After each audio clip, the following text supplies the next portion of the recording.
Welcome to the 36th episode of the 6th season of the Ubuntu podcast. Coming to you, recorded in a car, in a hotel car park. You mean our portable recording booth?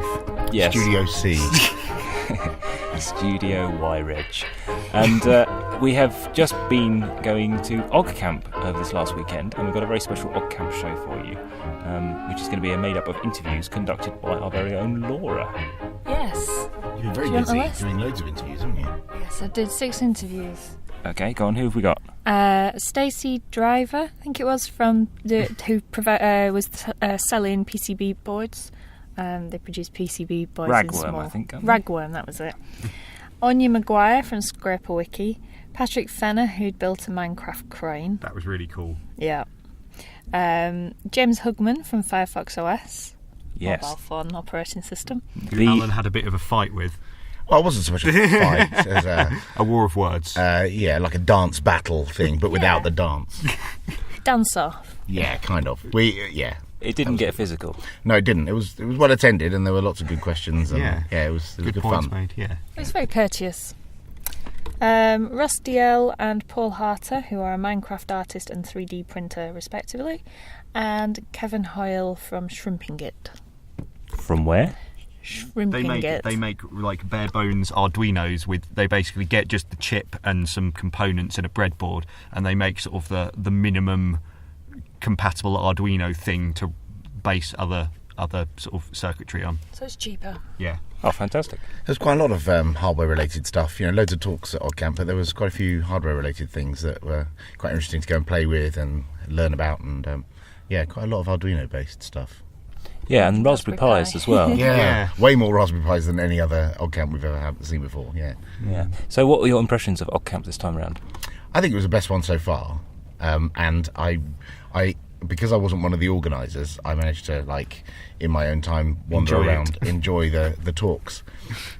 But one of the things that I thought was brilliant was the impromptu talks that, it's an unconference, so we schedule some talks, but there's a lot of gaps for people to come along and give a talk, and we encourage people to do that, and they did.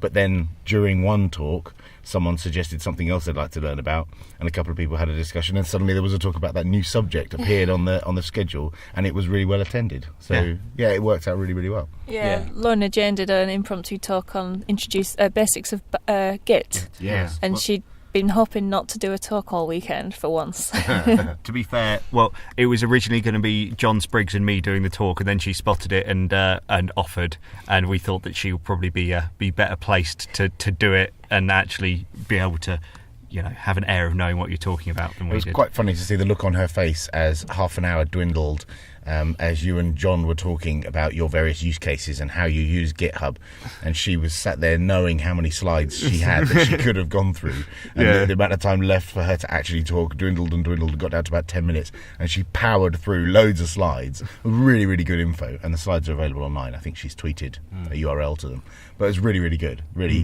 good information from all three of you. Yeah. Cool. I think it was a really great atmosphere this weekend, and because it's an unconference, it does depend so much on the people who actually turn up to help shape it. Absolutely. And we had some great scheduled speakers, but the things that were going on in the unscheduled tracks were just fantastic. Yeah. And also the people just, milling around, looking at the exhibition, playing on the arcade machines, and it was all just like a really good atmosphere. I found out how to do an OggCamp. Oh, really? Oh, Wow. yeah, that was my talk. So.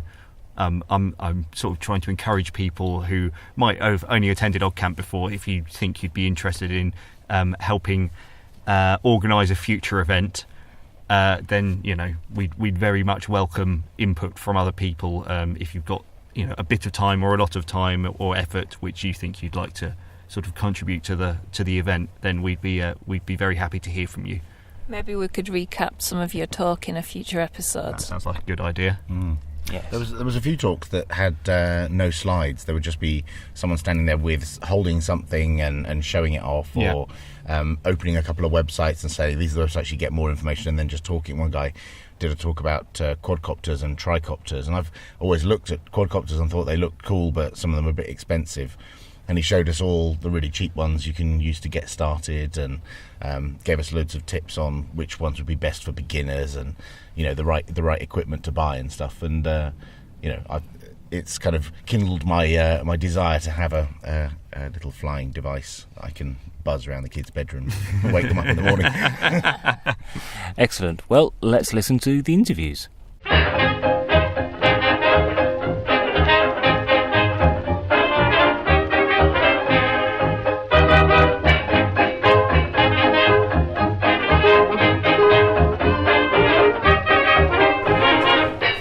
I'm in one of the foyers of OggCamp and looking at the Minecraft crane thing. This is Patrick Fenner who built it, I think. Yep. Can you describe it to us? It's basically a giant wire-supported Delta robot. So in place of the solid links that you normally get, it's then using cable running over motor spools. So by moving the top pulleys further apart, you then increase the triangular area that it can work over. So I think we're running at about 8 meters in each side of the triangle, which gives us a good size working area. And I think we must be up to about 4.5 meters in working height. There's just a very small working head on it, which I've got attached a big Minecraft block, effectively. I will be doing a release mechanism for it next, but I've just got a permanently attached block to be able to show, so that there's something big on there for people to drive around and play with. Yes, these blocks are about, I don't know, say a foot by a foot Yeah, cube. about 250 mil square cube. And they've got these little cardboard discs on the top and then holes cut out in the bottom, sort of bit Lego-like. Yeah, similar to a 2x2 Lego block, but really nice and big. And lots of people decorating them. Yes, so black white boxes, and then we were just leaving it open to see what people did, and the kids around have scrounged up all sorts of paints and crayons and pens and all sorts, and they're decorating a full Minecraft set for us. We've got the 4 bits of a Steve in there somewhere, and a TNT block at the bottom, which I'm hoping doesn't go off. So how did you start doing this? It was to do with print crafting with Paul Harter, and then they wanted to do a print crafting day with Fact in Liverpool. I suggested a giant-sized crane to be able to do pick and place with the Minecraft blocks, so that you'd get some direct interaction to be able to move the crane around. In this case, actually just moving the motors directly, so not even bothering with the difficult kinematics, letting the drivers sort that out, so that they can then pick up blocks and move them around and then drop them and build structures bigger than they can, like a giant real-life Minecraft build instead. Cool. And the controls, as you were saying before about the pulling the wires, the controls are effectively just 3 up and down switches. Yes, I have done, like, the maths is relatively straightforward. It's named trilateration after the mathematical formulas. So each of the wires effectively is the radius of a sphere, and the intersection of those spheres gives you the position of the head.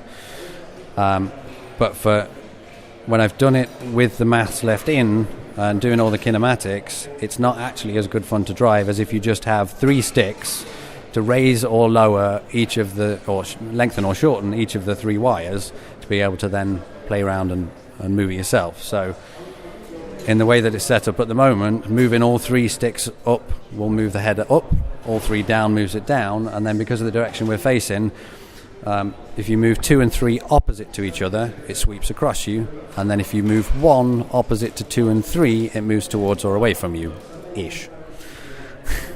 And what is it? A Raspberry Pi or something in there? It's all Arduino. We've got an Arduino Uno inside, which is taking the analog inputs from the thumbsticks to determine the step direction and rate, and then that's just sending step direction pulses out to some shrimps which are acting as motor controllers to then step the stepper motors.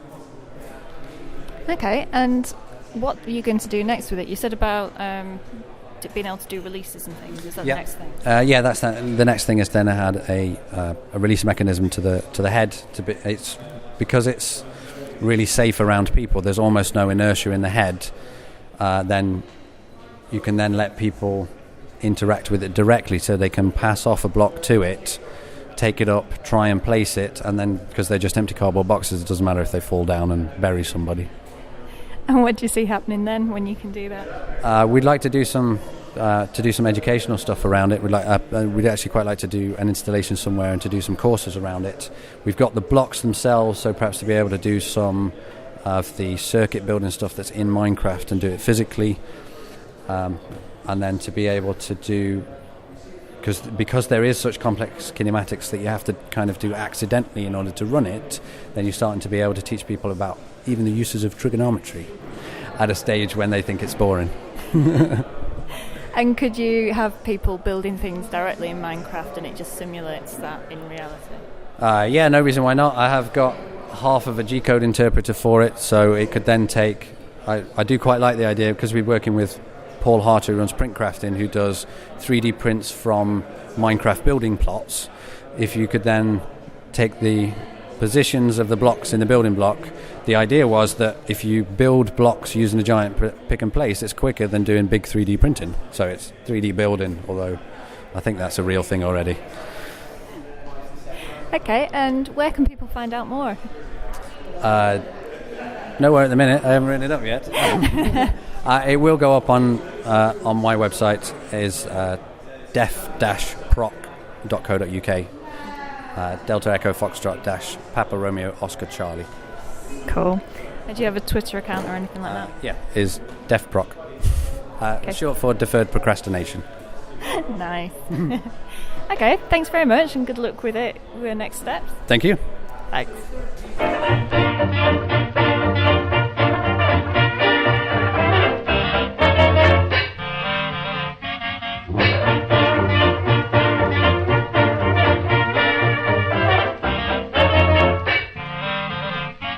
And I'm here with Kevin Hoyle from the Shrimping It project.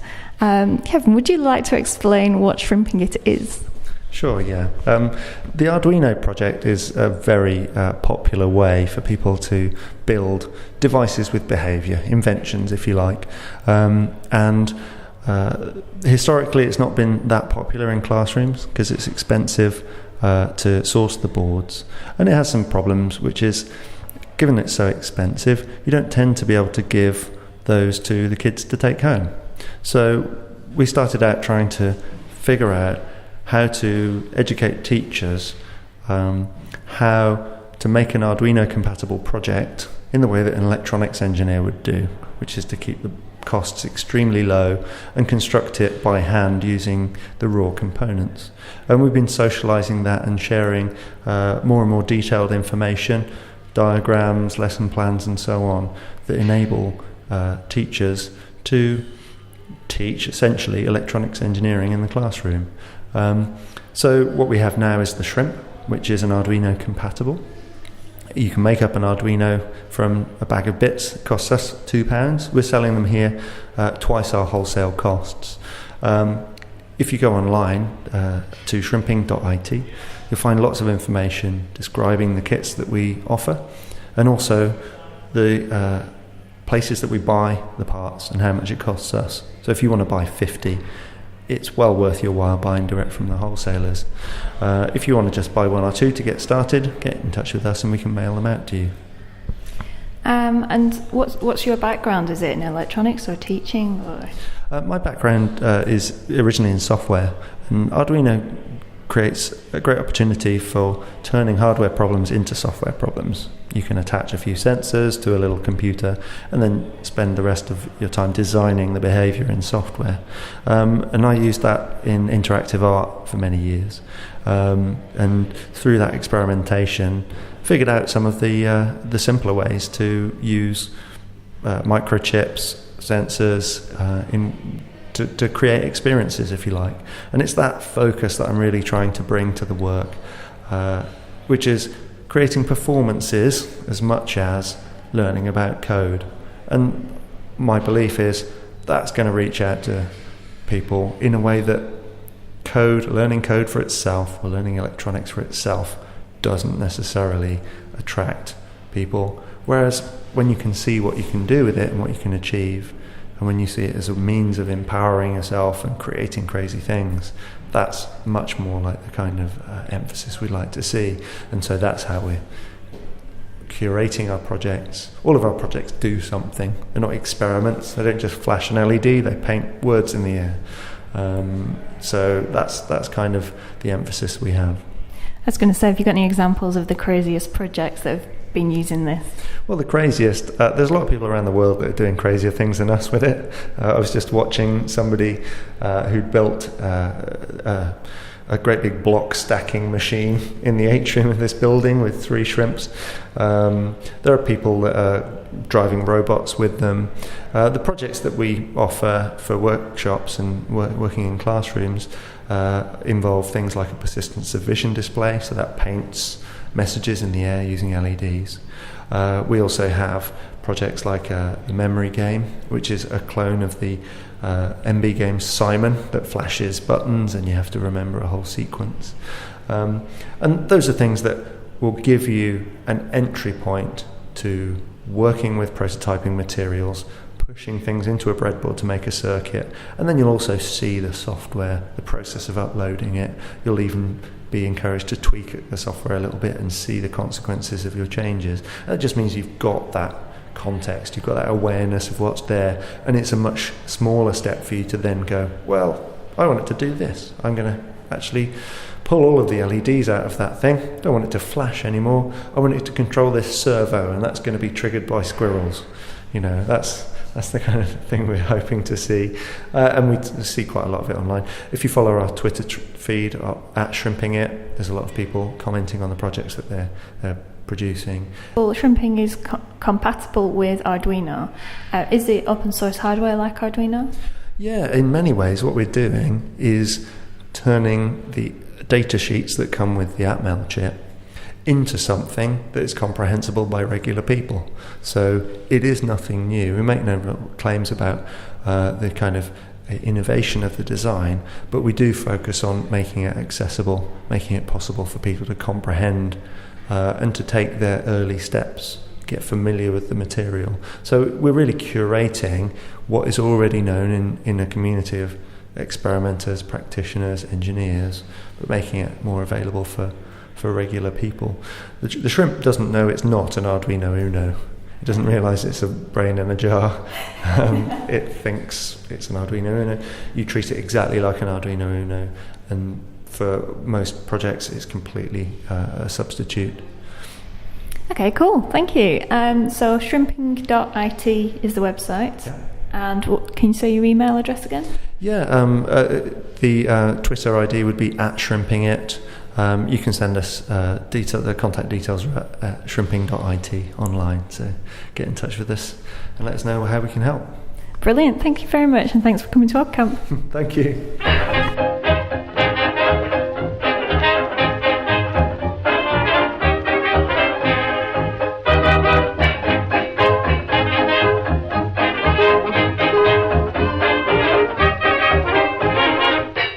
I'm here with Stacey Driver from the Ragworm project. Do you want to start by telling us what the Ragworm project is? The Ragworm project is all about making electronics prototyping more accessible within the UK. We are manufacturers of printed circuit board, and we designed the Ragworm website in order to remove all of the red tape to prototyping in the UK. So there's no minimum order values, no minimum quantities, and it's all done online using a very simple calculator. And we've also created a section on the site where people can promote their latest projects. So we also go more in depth about what the circuits are being used for and help people and give them a platform to put their projects onto. And how did it get started? It got started really by meeting people within this industry. We had a couple of customers that we were going out and talking to, and they started to introduce me to things like the Raspberry Pi, like the Mini Maker fairs, and from there and walking around I could see that there was very little prototyping being done in the UK. We think that a lot of the projects that are done in these environments are the projects of the future. There's the entrepreneurs of the future here as well, and we wanted to come up with an idea that would support those and bring that manufacturing back into the UK, also giving them full protection of their IP of their projects, which is lost when you send your designs abroad. Oh, right, okay, yeah. What's your background in all this? Do you work in this area? Well, my background actually was that I did a law degree, and I moved into this as a family business after university. Stickleback is the company which Ragwem is a service of. So I'm the business development manager at Stickleback, and I was given a brief to find the missing link in the industry and find a new area that we could support and grow in. And this is what I came across, and Ragwem was developed as a result of that. So how many of you are involved in this? Stickleback currently has 9 employees, and we're continuing to grow all the time. We have somebody employed with us dedicated to run Ragwem, respond to all the tweets, respond to the emails, so it's a real-time response all the time, and it also gives it a very personal feel that you can send in any questions that you might have, and there's someone there to answer them. So what kind of projects do you get? It really varies. Today we've been asked to look into making chassis for tricopters. We make boards for robotic cars. Some people are sending us modifications on Spark Fun designs, things like that. And then we're also working with people that are trying to develop kits that will go out into the industry that people can build themselves. We also work in many commercial sectors as well, so we have people from universities sending us prototypes that are for highbrow scientific research. So it really varies right across the board, and we're always interested in trying to find new work. We have a strapline for the company, Stickleback, which is where different is normal. So we like to think of ourselves as an agile and responsive manufacturer, and really anything that you foresee as a problem, we hope to, we like to work with people to find an answer to that and keep pushing the boundaries of what the circuit board can do and what you can achieve with it. So we're looking into things like using circuit boards as artistry, so making the circuit board the exterior and exposing the electronics so that more of the community are exposed to what goes on inside the electronic devices they use in everyday life. Do you go around a lot of different conferences? Because today you've got a stall, and yesterday at OggCamp. Do you go around a lot of conferences like this, community events? Yeah, Ragwem's fairly new, so we've come into the calendar year fairly late on. So this year we've travelled to the Dublin Mini Maker Fair, Brighton, London, going around the country. We're based in Kent, but we'll travel to wherever the event's going on. We attended Wuthering Bites, and next year we hope to get out to all of the hack spaces, go to all of the events like this, and we're always keen to find out who's running what, how we can support it, how we can be involved, and keep getting out there, meeting people. Cool. And where can people find out more? We have a dedicated Ragwem website, which is www.ragwem.eu. You can find us on Twitter at Ragwem UK. We have a Flickr page and an Instagram page as well, so we're trying to keep ourselves as visual as possible. Stickleback has a website as well, which is www.sticklebackuk.com. Sounds great. Okay, good luck with all that, and possibly see you here next year at OggCamp. Thank you very much.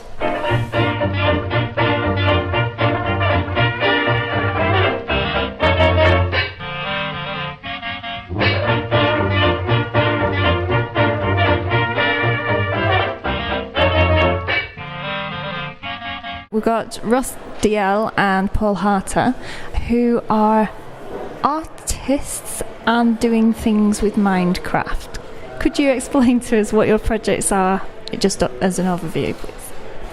I've got a project that started with my children, doing 3D printing with Minecraft. So my kids were obsessively playing Minecraft, and I had a 3D printer, and I was just trying to get them interested in CAD and making 3D models and failing, and had the idea of pulling models out of Minecraft and printing those. And that's just, that one little idea has snowballed and now become a kind of big, strange, rambling project that's taken up the last year of my life and been a quite fun adventure. And I've met people like Ross and other people up here in Liverpool, and we're putting together a kind of a big Minecraft project at FACT, which is going to be there's going to be an event, but also ongoing kind of Minecraft activities. Cool. Ross, what's your angle? Well, I'm kind of an artist based in Liverpool, and I'm kind of generally interested in technology, culture. I generally put together strange social events where you get to meet people like Paul and people like Patrick Fenner, an open source engineer, and do some sort of playful events as a way for different people to experience what's happening in sort of technology. But I'm particularly interested in Minecraft because, like Paul, my children are obsessive Minecraft players. So I'm sort of interested in Minecraft as a space for exploring education and learning. And I think through the kind of big fact project that's something they're interested in. I think we're all interested in is this, like Minecraft is a sort of space that young people are kind of inhabiting, not just using and gaming, but they're kind of involved in the infrastructure, or they're beginning to be involved in the infrastructure of the game itself. And in the terms of like OggCamp, it's a kind of it's a project that's not technically open source. It's not open, but it's almost like the enthusiasm of the community is kind of forcing it open, not in a kind of negative hacking way, but the kind of modding culture. What do you think about that? Minecraft itself is a proprietary bit of software, but they've encouraged around it an enormous community of people that have extended and modified Minecraft. And involvement in playing the game often extends into understanding the technology, running your own servers, scripting the game. So there's quite a kind of even transition from gameplay into understanding and playing with technology, which is part of kind of the fun of Minecraft as a game. Yeah, and I suppose we're here at the Open Hardware Jam because all these amazing open hardware projects are kind of about that, of kind of opening up their ways into engaging with technology and sort of ways that are maybe outside of this sort of mainstream narrative of what computers are and how they should be used. So, yeah. Ross, you mentioned earlier to me a project at Ray Castle that was to do with Minecraft, sort of. I did, as part of our kind of research together with FACT and everybody, I did a family workshop in a National Trust property, which is a place called Ray Castle by Windermere, which is itself a kind of folly built in the 19th century. And we were kind of imagining Minecraft as a sort of contemporary folly kind of thing. So we were like designing ruins that were originally fake ruins and redesigning them and replacing them virtually in Minecraft. And I kind of like that idea of Minecraft as a design tool or a prototyping tool.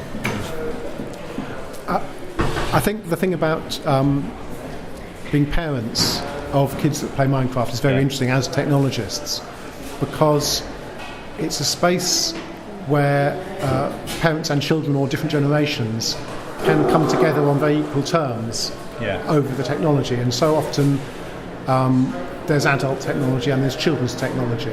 And I think what's very nice about this space is it's one where it's a kind of cross-generational space where people can be playful with technology. So I think the kind of the family space, or at least that cross-generational space, is not very common in technology. So I think I'm enjoying that as a thing. I think it's similar. Yeah, I have noticed that OggCamp this year feels quite family-friendly. It's there seems to be more children around than last year, and I think that was because last year you'd kind of noticed, they brought their kids, and so I suppose it's breaking down those normal barriers between that's a children's project and this is art, and this is art for children, and this is art for adults, and it's kind of breaking those things down. I think that's what's exciting about this project, however it turns out. So, what's next for your project? Next, I've slightly foolishly decided to go to Minecon, which is in Florida, and so in 8 days, I'm flying off to Florida with my kids, because the project's been kind of a joint project with them. I've got 2 boys, and this is kind of almost exactly a year into when we started doing it. So I'm not sure quite what happens next, really. We're having this kind of big bash. I've got this lovely project at FACT. I'm working with Ross, and I'm not quite sure what to do with it next. I mean, one thing that just struck me then was just like everybody thinks of the dream holiday for your kids is that you surprise them that you're going to Disney.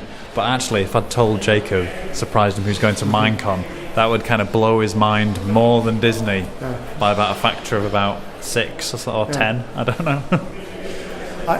I have several kind of mad world-conquering plans of creating network-based ways of children sharing models and passing them around, separating them out of the game, taking them into the real world and back into the game, which are quite abstract at the moment still. But we're making plans, and we're going to be working with John Moores University on some of that. So we're not sure exactly what yet, but something quite cool. Yeah. Oh, I was just going to mention, the connection to John Moores. One of the researchers, Dr. Mark Wright, who's working between FACT and John Moores, he's kind of interested in objects that know themselves or know what they're doing. And so there's some kind of... That's kind of happening in Minecraft. They're objects that have got... Children invest a lot of emotional investment into these kind of virtual spaces and objects. And so bringing it in and out of the virtual world and exploring that is something that's going to happen, I think. Giving children ways of handles on their objects and ownership of them, and ways to share them with other kids. Yeah. So, yeah. And if people want to find out more about the sort of things you're doing, do you have a website or anything? Yep. Printcraft.org. Okay. Thank you very much for talking to us. I'll leave you to go carry on tidying up now. Thanks for coming to our camp. Thank you. Thank you. Thank you. Pleasure.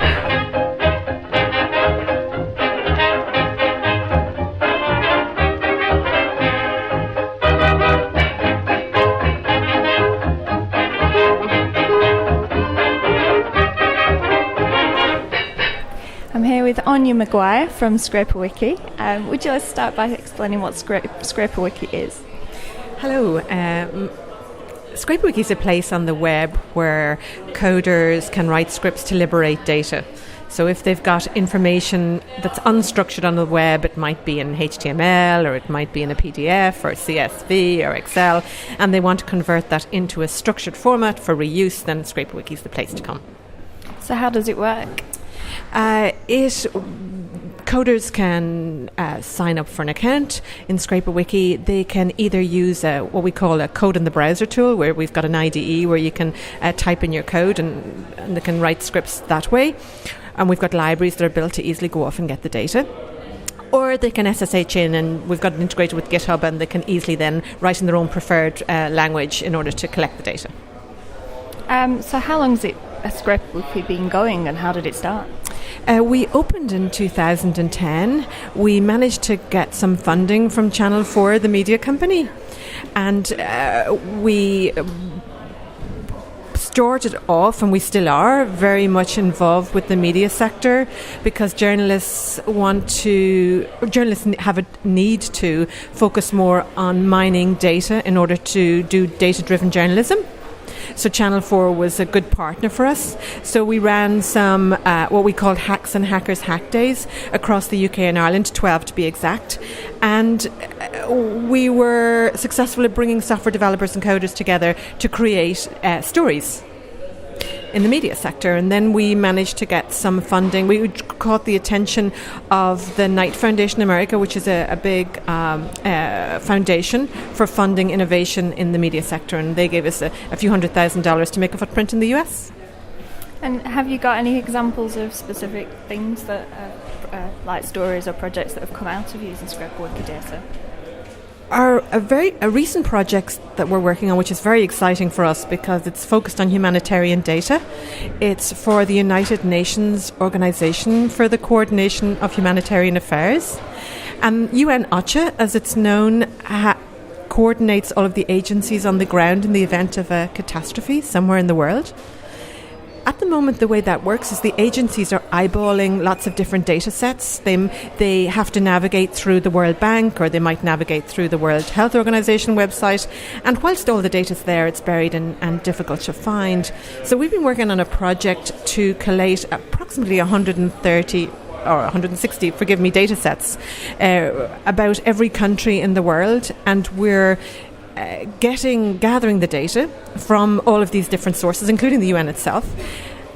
We've cleaned, we've normalised the data. So now the UN OCHA, we've also conducted some analysis on the data, and we're able to give them some visualizations showing attributes and indicators about countries that it wasn't possible to see them before. So it's a fantastic project, and it's also really interesting because it's humanitarian data. Yeah. So how did you personally get involved? Where did you come from before this? I have been in the industry for a long time. I worked in the Microsoft world. I worked for Microsoft Business Partnership. I set up a Microsoft Partner business many years ago in the 90s. And I got involved in Scraper Wiki because it's a kind of family. I'm one of the founders. My brother decided that he wanted to invest in Scraper Wiki with a very good friend of his and a wonderful technical person, probably one of the best technical brains in the UK PLC, Dr. Julian Todd, who's based here in Liverpool. And Aidan and Julian got together. Julian was always coming up with amazing ideas. So Aidan and Julian decided, let's do something with this idea. And that's how Scraper Wiki was born. And then we added lots of other fantastic people to the community, into our business, where people like Francis Irving and Richard Pope was also involved in Scraper Wiki at the beginning. And we've got a wonderful team here based in Liverpool. Cool. And what do you think you'll do next? What would you like to do next with Scraper Wiki? We're a startup. It's so hard being a startup because you have to be able to sustain yourself if you want to grow a team, and if we really want to be a serious player as a startup. We model ourselves on being a Silicon Valley style startup, but that's the intention. But you have to show success. At the moment what we're trying to do is we're trying to iterate through products to see which products will resonate in the market. Can we find corporate customers who will buy into Scraper Wiki as a method to liberate data and to use internal data with lots of public data. In the main, Scraper Wiki deals with government published data. Many people in the industry use public data, but they don't really talk about it so much. It's happening everywhere, but people don't talk about it. What we're trying to do from the customer perspective is to build bite-sized tools, maybe less focused on coders, that for people who've got non-technical skills, to go out there and get data and do something with it. So, for example, our latest product that we're working on is called a table extract tool that would allow people to point at PDFs somewhere on the net and to grab the tables from the PDF and to turn it into data. Now that's a complex problem, but we'd like to make it easy enough for for people who've got non-coding skills. So that's what we're focused on right now, is to get some product success. Oh, cool. Where would people find out more? Well, they could go to scraperwiki.com.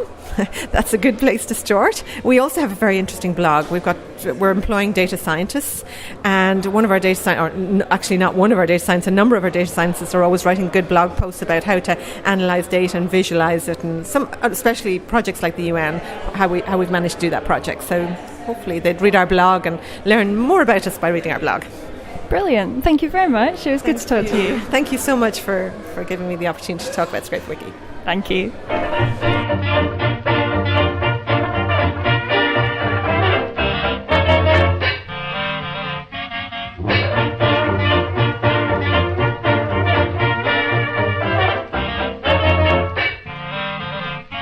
We've just had the raffle cast and everybody's tidying up, so I thought I'd come and talk to James Hugman, or Firefox James as I keep calling him, about Firefox OS. Hello. Hello. Could you tell us briefly what Firefox OS is? Yeah, sure. It's a project that started off a couple of years ago called Boot to Gecko, and it's a project to bring the web to phones. So when I say bring the web to phones, I mean build a phone entirely out of web technologies. Okay, and how is that different from something like, I say, Android? Gosh, that's a hard question. How's it different? Well, Android has a Linux base and the drivers associated with driving the hardware and the sensors, and then on top of that is a Dalvik virtual machine which executes Java source code, and then there's a lot of runtime libraries associated with that.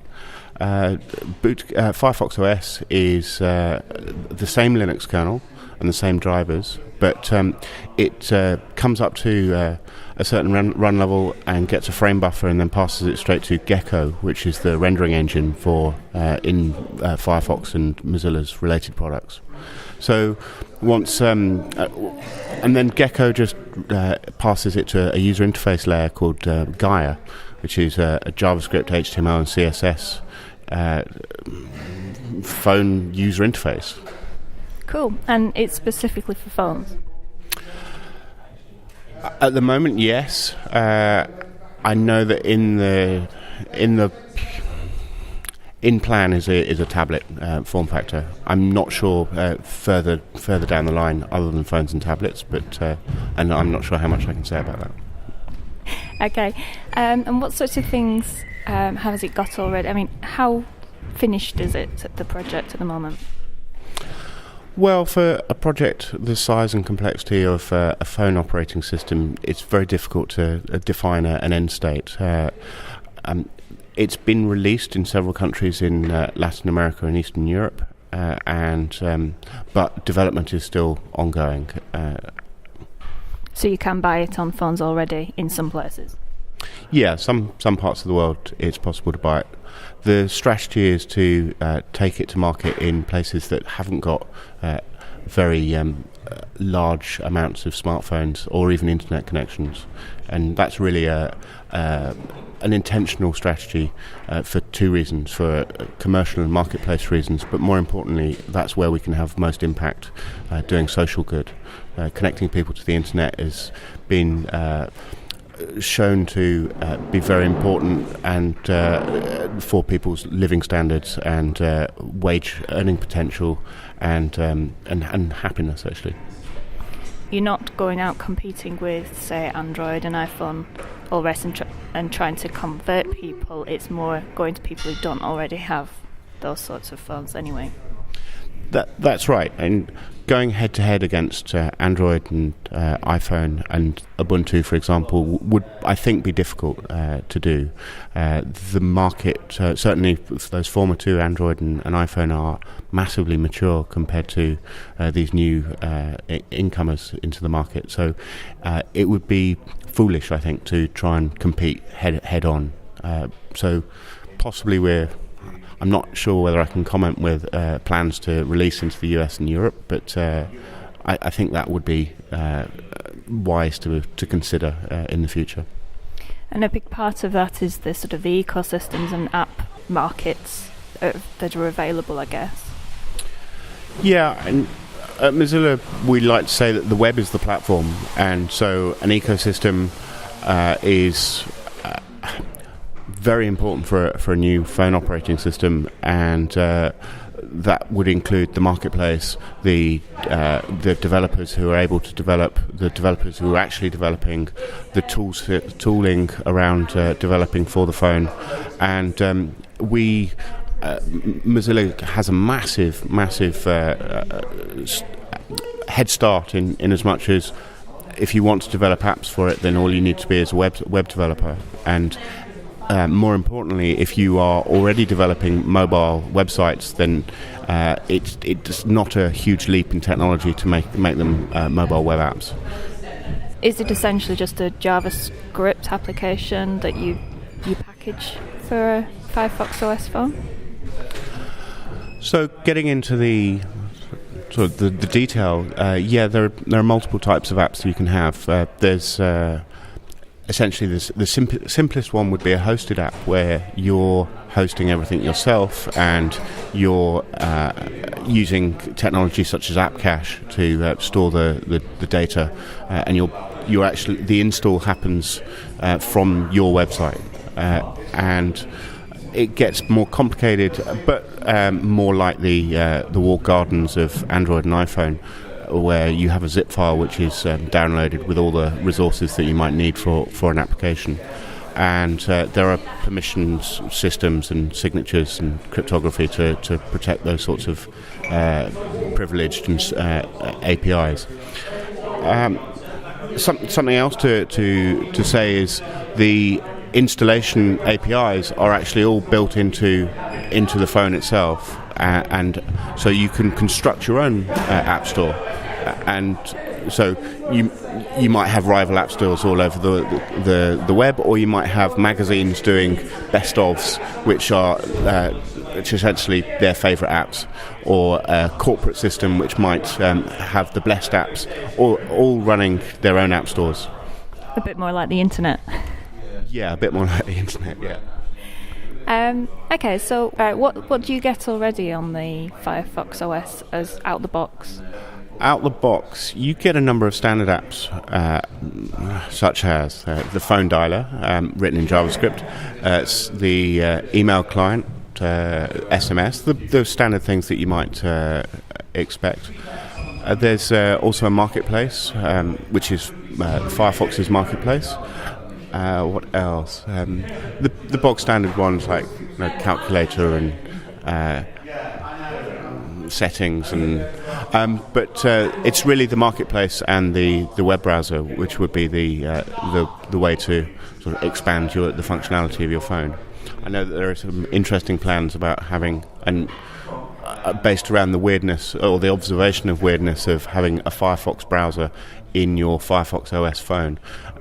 So there's some really interesting user experience work being done at the moment for future releases. What else is likely to be coming in the future? So there's quite a lot of really interesting work being done by some of my colleagues around the APIs that are available. So manipulating the contacts database all the way up to Web RTC, which is a fascinating technology which allows you to do peer-to-peer connections between phones and between browsers. And peer-to-peer meaning voice, audio, and video, and also data connections encrypted.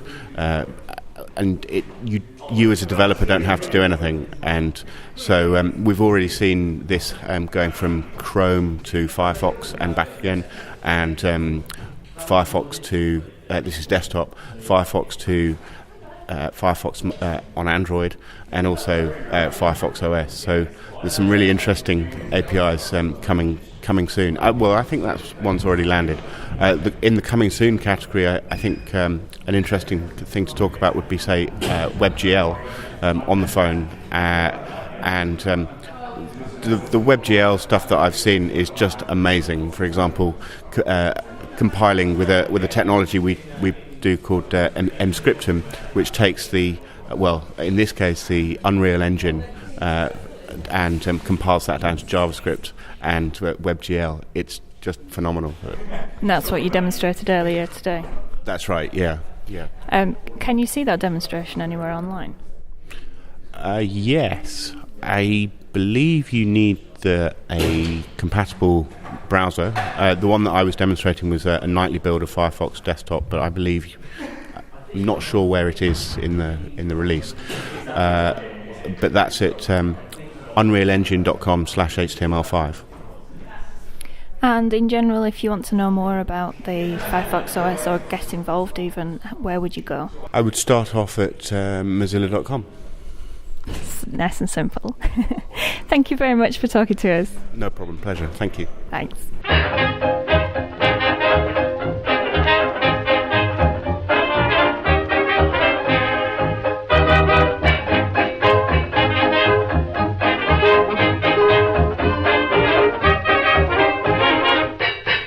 That's all for this episode. Thank you for listening. Join us for our next live show. Ooh, raining quite hard.